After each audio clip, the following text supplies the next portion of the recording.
Okay, let's read an email and then we'll try to answer it while I ride. Formatting. Hello Kurt, my name's, there's your name, I'll leave it private, and I'm a long-time watcher and a first-time emailer. I've been watching your videos for years and they're one of the reasons I'm living and working in Japan. Wow. You never failed to be entertaining as well as insightful. I hope you can hear me, guys. As well as insightful. And very sincere, all at the same time. I've always had an interest in the outdoors in my home country of, and there's the name, but when it comes to Japan, I've never really pictured its wilderness as anything really noteworthy until I started watching your videos. They piqued my curiosity, and I've been hiking and exploring every chance I get. Today I traveled to Saw Mountain in Chiba to see the giant Buddha statue, as well as the 1,500 smaller statues. I was planning on taking the cable car to the top, but decided to climb my way up instead. I was under the impression there wasn't hiking trail. I was pleased to find one though, and on my way to the top I saw something similar to what you saw in your Lyle's brother video titled "Careful Footing." It's the thing I saw in another video called "The Thing I Saw in the Woods," where I talk about this thing that flew at me. He describes it well. I read this already. I actually saw it twice, actually. The first time was while I was resting. I saw it just out of the corner of my eye, to the right, a flash of brown and some trees about 5 meters away. I would like to consider myself a grounded, rational person, much like yourself, so at first I figured it was a bird. It was about the size of a crow. It could have just been perched in the tree the whole time without me noticing until it took flight. However, it was completely silent. I convinced myself it must have been gliding and not flapping its wings to take flight. Not something I have witnessed many large birds doing. Content with that explanation, I continued on my uphill climb. I saw several monkeys, but they saw me first and ran away from me before I could get a photo of them. I miss monkeys. I decided to stop and wait for them to come back. During that time, I saw it again.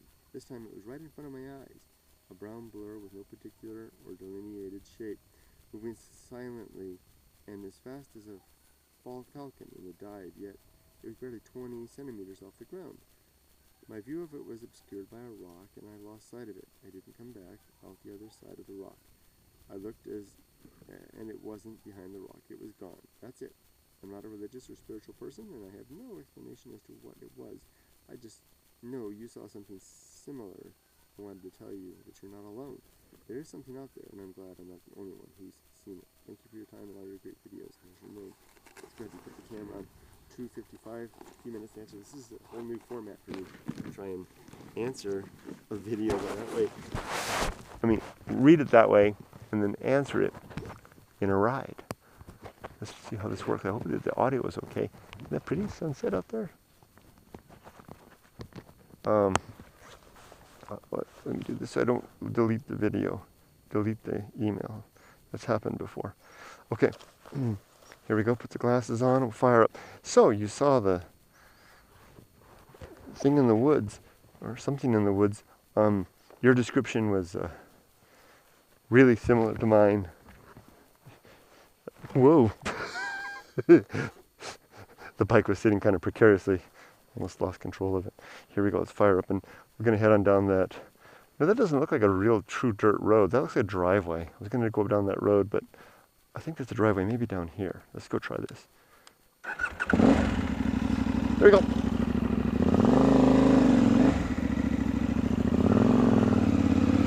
What you saw sounds really similar to what I saw. Astonishing similarity in description.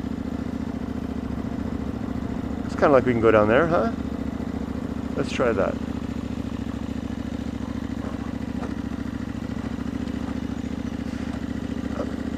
For those of you who don't know, I was in a similar situation, and something came at me like that, darted away, and then disappeared. I went to look for it, and it was gone. And I don't know what it was. Does this look like it goes somewhere? And it remains one of those enduring mysteries in all the time I've spent in the woods. It's really the only time I've ever seen anything or experienced anything quite like that anywhere, that I'm sure I didn't make up. Pretty sure I made up that story about the Bigfoot. That's like a single track out there, doesn't it? Let's go try a single track all by. Oh, that looks, oh, that's a big old rut right there. We don't want to go through there. We'll go this way and then go back around maybe. Okay, a little tricky here. Whoop. Yeah, I'm glad I didn't go down there. That would have been bad. This is pretty tough. This uneven ground here. Okay, let's see if we can get around here. This is the kind of stuff that can get you on a big bike like this. Kind of sandy. Here we go. There we go. I think we're okay now.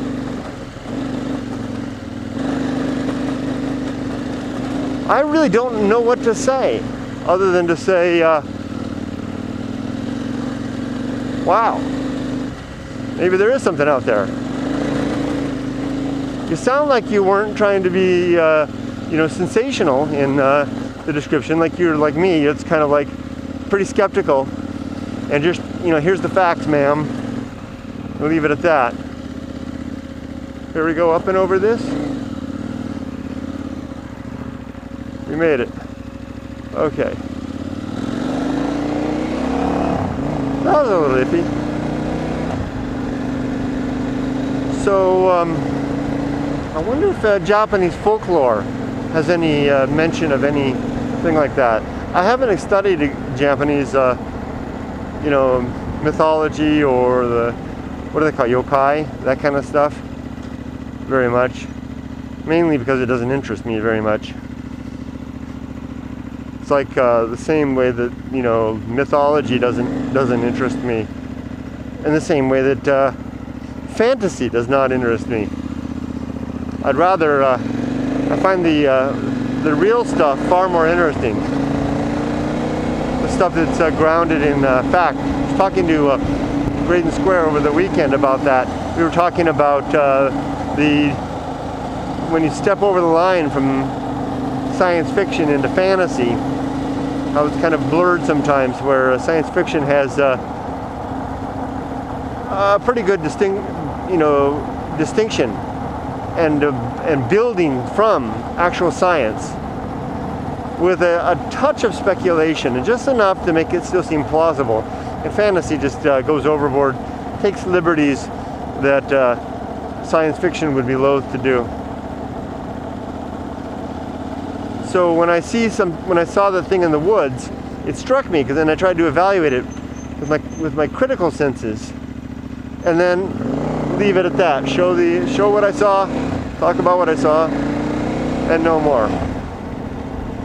And you know what? I don't think I have much more to say. So let's just pull over here for a second, and we'll end this video. Look at can you guys see the cottonwood stuff blowing in the wind? I hope so. I'll turn this off. I don't think I'll head home. Try my first experiment with this format video. See how many minutes we are into it.